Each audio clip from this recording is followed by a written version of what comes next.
الحمدللہ رب العالمین والصلاة والسلام علی سید الانبیاء والمرسلین اما بعد فاعوذ باللہ من الشیطان الرجیم بسم اللہ الرحمن الرحیم۔ جی ناظرین کرام، ہم حاضر ہوئے ہیں سلسلہ تفسیر قرآن لے کر۔ امید ہے کہ آپ بخیر و عافیت سے ہوں گے۔ اللہ تعالیٰ ہم سب کو اپنے حفظ و امان میں رکھے۔ جی ناظرین کرام، پچھلی ویڈیو میں ہم نے سورہ بقرہ کی آیت نمبر 6 سماعت کی کہ اللہ تبارک و تعالیٰ اپنے محبوب صلی اللہ تعالیٰ علیہ وآلہ وسلم کو ارشاد فرما رہا ہے، اے محبوب آپ انہیں ڈرائیں یا نہ ڈرائیں، یہ ایمان لانے والے نہیں ہیں۔ آج سورہ بقرہ کی آیت نمبر 7 سماعت کرتے ہیں کہ اللہ تبارک و تعالیٰ اس میں کیا ارشاد فرماتا ہے۔ بسم اللہ الرحمن الرحیم۔ اللہ کے نام سے شروع جو نہایت مہربان رحمت والا ہے۔ ختم اللہ علی قلوبہم وعلی سمعہم وعلی ابصارہم غشاوہ وَلَهُمْ عَذَابٌ عَظِيمٌ۔ ترجمہ، اللہ نے ان کے دلوں پر اور ان کے کانوں پر مہر لگا دی اور ان کے آنکھوں پر پردہ پڑا ہوا ہے اور ان کے لیے بہت بڑا عذاب ہے۔ ختم اللہ، اللہ نے مہر لگا دی۔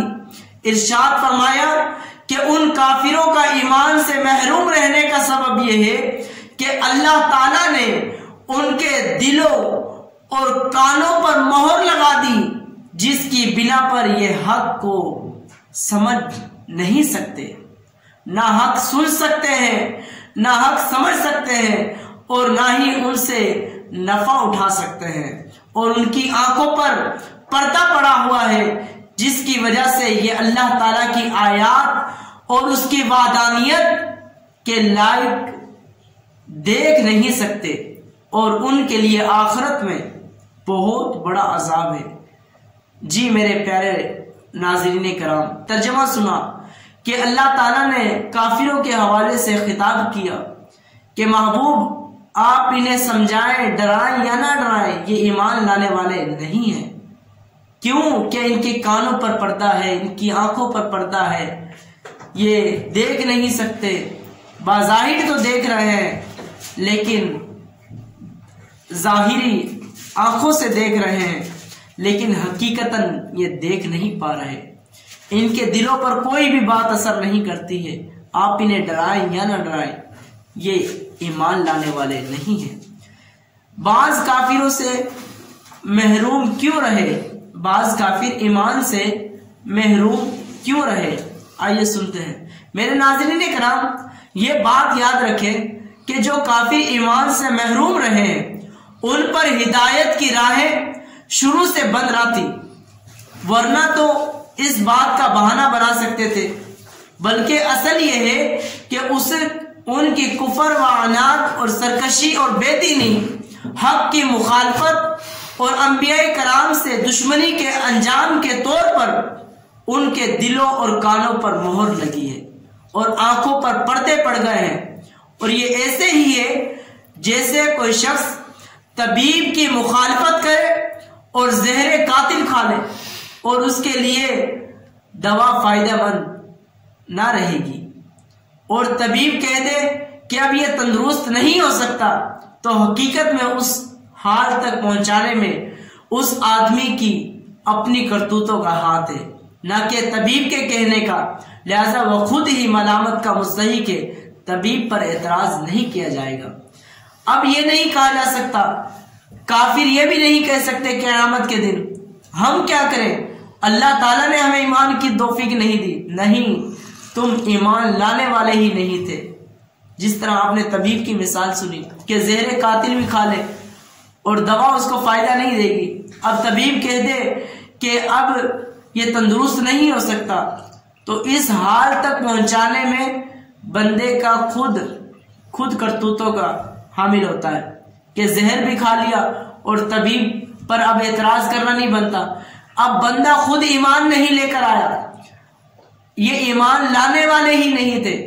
اب اللہ پر اعتراض تھوڑی نہ کر سکتے ہیں کہ اللہ تعالیٰ نے ہمیں ایمان کی توفیق نہ دی، اللہ تھوڑی نہ چاہے گا کہ میری نافرمانی کی جائے۔ یہ ایمان لانے والے نہیں تھے۔ بعض لوگ کہتے ہیں کہ میں کیا کروں، میرے تو نصیب میں ہی شراب پینا ہے، میرے تو مقدر میں ہی چوری کرنا ہے، یہ اللہ نے لکھ دیا ہے۔ کہا یہ نہیں کہا جا سکتا، کیوں کہ برے کاموں کی نسبت اپنے نفس شرارت جاننا چاہیے۔ اگر کوئی چوری کرتا ہے، رشوت لیتا ہے، گناہ کا کام کرتا ہے، تو اس کو نفس شرارت جانے کہ میری نفس کی شرارت ہے۔ اور اگر کوئی اچھے کام کی توفیق مل جائے، نماز پڑھنے کی توفیق مل جائے، کلام لا ریب پڑھنے کی توفیق مل جائے، اور نوافل پڑھنے کی توفیق مل جائے، قرآن کو سمجھنے کی توفیق مل جائے، تو اس کو اپنے آپ کی طرف منسوب نہ کرے۔ جی ناظرین کرام، اچھے کام کی نسبت اللہ تعالیٰ کی طرف کرنی چاہیے، اور برے کام کی نسبت اپنے نفس شرارت جاننا چاہیے۔ نماز پڑھ لی تو اللہ تعالیٰ کی طرف منسوب کرے۔ اب بعض کہتے ہیں میں کیا کروں بھائی، اللہ تعالیٰ نے ہی لکھ دیا میرے مقدر میں، میری تقدیر میں شراب پینا، میں تو بے بس ہوں۔ تو کہا کہ اس کو اپنی نفس شرارت جاننا چاہیے، اللہ تعالیٰ کی طرف نسبت نہیں کرنی چاہیے۔ برے کاموں کی نسبت نفس شرارت ہے، اور اچھے کاموں کی نسبت اللہ تعالیٰ کی طرف ہے۔ جیسے کہ آپ نے سنا کہ ان کے کانوں پر مہر ہے، ان کی آنکھوں پر پردے ہیں، یہ سن بھی نہیں سکتے، یہ دیکھ بھی نہیں سکتے، اور یہ اعتراض بھی نہیں کر سکتے کہ اللہ تعالیٰ نے ہی ہمیں ایمان سے محروم رکھا، تم ایمان لانے والے ہی نہیں تھے۔ اس لیے تو اللہ تبارک و تعالی ہمیں حقیقی معنوں میں کلام لا ریب کو سمجھنے کی توفیق عطا فرمائے، کلام لا ریب کو پڑھنے کی توفیق عطا فرمائے۔ سورہ بقرہ کی آیت نمبر 7 آپ نے سماعت کی، اسی طرح ہماری ہر آنے والی ویڈیو کو آپ سنتے رہیں۔ انشاءاللہ عز و جل کلام لا ریب میں آپ کی بھی اور ہماری بھی اصلاح ہوتی رہے گی۔ روزانہ ہم 1 یا 2 آیتیں لے کر حاضر ہوتے ہیں۔ آپ اس کو سنا کریں، اس کو شیئر بھی کیا کریں، تاکہ آپ کے لیے صدقہ جاریہ بن جائے، ہمارے لیے صدقہ جاریہ بن جائے۔ آپ بھی دنیا سے جا سکتے ہیں، ہم بھی دنیا سے چلے جائیں گے، لیکن یہ چیزیں ہمارے لیے صدقہ جاریہ بن جائیں گی جتنے لوگ اسے سنتے رہیں گے۔ آپ نے کسی کو شیئر کیا، یہ اچھے کام ہے، اس کو شیئر کرنا چاہیے۔ ویسے بھی تو ہم برے کام شیئر ہی کرتے ہیں، دوسرے کام شیئر کرتے ہیں، تو یہ چیزیں ہمیں شیئر کرنی چاہیے کہ ہمارے سننے سے اگر کوئی نمازی بن گیا، کلام لا ریب کو پڑھنے والا بن گیا، کلام لا ریب کو سمجھنے والا بن گیا، تو ہمارے بھی بیڑا پار ہے، بیڑا آپ کا بھی پار ہے۔ اللہ تعالیٰ سے دعا کرتے ہیں کہ اللہ تعالیٰ ہمیں حق اور سچ بیان کرنے کی توفیق عطا فرمائے، جو غلطی کوتاہی ہو اپنی رحمت کاملہ سے معاف فرمائے۔ آمین بجائے الامین صلی اللہ تعالیٰ علیہ وآلہ وسلم۔